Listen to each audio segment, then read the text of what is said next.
Hey guys, movies in short के इस episode में आपका स्वागत है। आज मैं आपको 2010 में रिलीज़ होने वाली फिल्म आयरन मैन 2 के बारे में बताऊंगा, जो एक्शन और साइंस फिक्शन पर बेस्ड मूवी है। मूवी की शुरुआत में एंटोन वेंको अपनी अंतिम सांसें गिन रहा होता है। एंटोन वेंको वही आदमी है जो हावर्ड स्टार के साथ काम करता है, पर उसका इरादा अमीर बनने का होता है। हावर्ड स्टार को जब यह पता चलता है तो उसे देश निकाला करवा दिया जाता है, और रसियन को जब यह पता चला कि वह किसी काम का नहीं है तो उन्होंने उसे साइबेरिया भेज दिया, और उसका बेटा इवान टोनी स्टार्क से बदला लेने के लिए एक खतरनाक इलेक्ट्रिक करंट दौड़ती हुई एक सूट बना लेता है। अब सीन कट होता है और आयरन मैन 1 मूवी के 6 महीने बाद का सीन दिखाया जाता है, जहां आयरन मैन एरोप्लेन से छलांग लगाता हुआ दिखता है, और वहां से वो खुद की कंपनी स्टार्क एक्सपो में जाता है उसका उद्घाटन करने के लिए, और वह खुद की तारीफ और खुद को शाबाशी देता है, और वो बेटर फ्यूचर प्लान की बात करता है। कुछ देर भाषण देने के बाद अपने पिता हावर्ड स्टार्क की एक वीडियो दिखाता है, जिसमें हावर्ड स्टार्क कहते हैं, तकनीक से सब कुछ प्राप्त किया जा सकता है और इंसान के इतिहास में विश्व शांति भी संभव है, और फ्यूचर सिटी का डायग्राम सबको दिखाते हैं।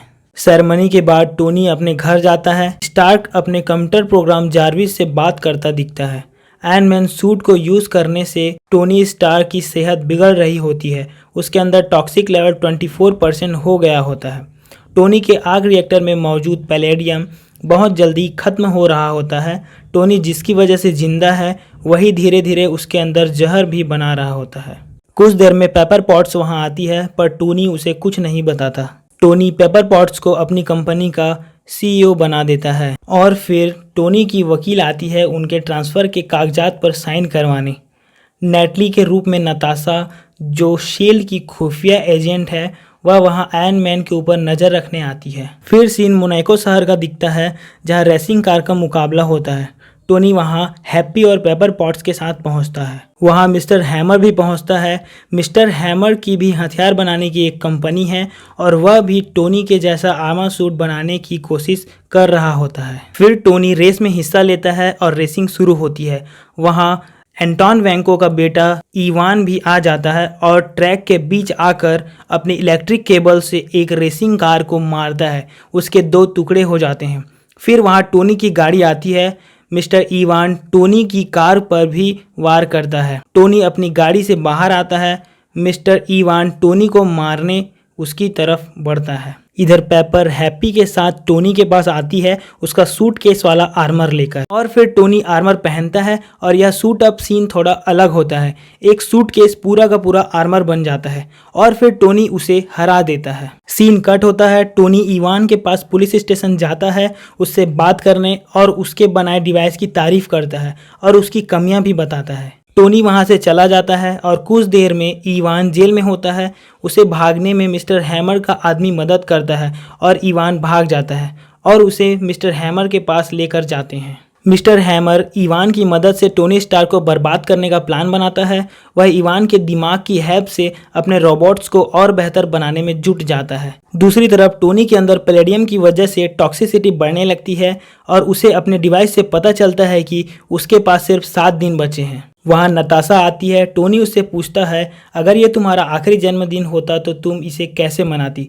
तो नताशा कहती है, जो चाहती वो करूँगी, जिसके साथ चाहूँगी उसके साथ मनाऊँगी। और फिर टोनी एक बड़ी सी पार्टी रखता है, जहाँ वो फुल मस्ती और नशे में धुत होता है। वहाँ रोडी और पेपर पॉट्स आते हैं। पेपर उसे रोकती है, पर टोनी उसकी बात नहीं मानता। रोडी को उस पर बहुत गुस्सा आता है, और वह टोनी का बनाया मार्क 2 आर्मर सूट पहन लेता है और टोनी को रोकने आ जाता है, और फिर दोनों की फाइट होती है। फाइट के अंत में रोडी टोनी का आर्मर लेकर चला जाता है। टोनी उसे ले जाने देता है, क्योंकि अगर वह चाहता तो उसे रोक सकता था। टोनी को किसी का गम नहीं होता, क्योंकि उसे लग रहा होता है कि वह अब पैलेडियम की जहर की वजह से मरने वाला है।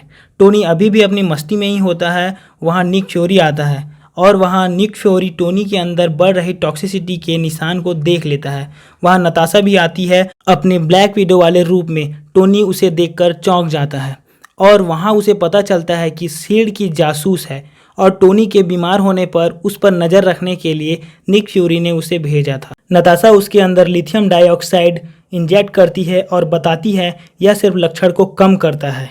निक फ्यूरी टोनी को उसके घर लेकर जाता है और टोनी को बताता है कि तुम खुद ही अपने दिल की पहेली को सुलझा सकते हो। इधर रोडी को ऑर्डर दिया जाता है कि मिस्टर हैमर को कहकर उस सूट को हथियारों से लैस कराया जाए और स्टार्क एक्सपो में प्रदर्शन कराया जाए। दूसरी तरफ टोनी अपने ऑफिस जाता है और अपने पिता के बनाए स्टार्क एक्सपो के डिज़ाइन को देखता है और उसे अपने घर ले आता है और फिर जार्विस के साथ मिलकर स्टडी चालू करता है।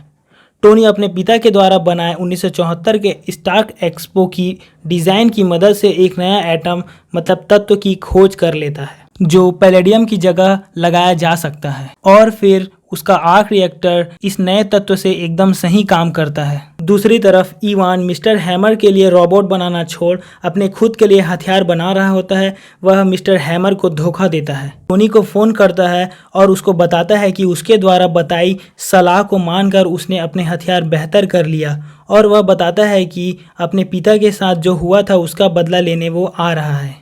इधर टोनी अपने आर्क रिएक्टर में उस न्यू एलिमेंट को अटैच कर लेता है। दूसरी तरफ स्टार्क एक्सपो में पेपर पॉट्स और नताशा रोमनॉफ नेटली बनकर पॉट्स के साथ आती है। मिस्टर हैमर वहां आता है और अपने बनाए रोबोट हैमर ड्रोन्स को इंट्रोड्यूस कराता है और वहां पहली बार हमें वॉर मशीन दिखता है जो रोडी होता है। वहां टोनी मतलब आयरन मैन आता है और रोडी को बताता है कि मिस्टर इवान और मिस्टर हैमर दोनों साथ मिले हुए हैं। तभी इवान सभी ड्रोन्स के साथ रोडी वॉर मशीन को टेक्नोलॉजी की मदद से अपने काबू में कर लेता है और आयरन मैन पर हमला करता है। पेपर पॉट्स और नताशा मिस्टर हैमर से पूछते हैं तो वह बताता है कि यह सब इवान का काम है। नताशा हैप्पी के साथ मिस्टर हैमर के इंडस्ट्री के लिए निकल पड़ती है इवान को रोकने के लिए। वहां से इवान भाग चुका होता है और ब्लैक विडो जो नताशा है वॉर मशीन का कंट्रोल ठीक करती है। तभी वहां सारे ड्रोन्स आ जाते हैं। आयरन मैन और वॉर मशीन मिलकर सारे ड्रोन्स को हरा देते हैं। तभी वहां इवान आता है अपने आयरन आर्मर सूट के साथ जिसका रिपल्सिव इंडिकेटर हाई पावर का होता है। वॉर मशीन और आयरन मैन दोनों मिलकर इवान को हरा देते हैं पर इवान सभी ड्रोन्स में बॉम्ब लगा दिया होता है। यहाँ पेपर पॉट्स खड़ी होती है, वहाँ भी एक ड्रोन फटने वाला होता है। तभी वहाँ आयरन मैन मतलब टोनी आकर बचा लेता है और जिस जिस जगह ड्रोन टूट कर गिरा होता है वह जगह पर ब्लास्ट हो जाता है और फिर सीन कट होता है। टोनी शील्ड के खुफिया जगह पर होता है जहाँ निक फ्यूरी टोनी स्टार्क को एवेंजर इनिशिएटिव के लिए टीम में नहीं रखते पर आयरन मैन के रूप में रखते हैं। मूवी यहाँ ख़त्म हो जाती है। पोस्ट क्रेडिट सीन में एजेंट कोल्सन न्यू मैक्सिको में दिखता है जहां थॉर का हैमर जमीन में पड़ा होता है। अरे रुको रुको भाई, अभी कहाँ जा रहे हो? इस वीडियो को लाइक करो यार और अपने फ्रेंड्स के साथ शेयर करो और चैनल को सब्सक्राइब कर बेल आइकन भी दबा दो।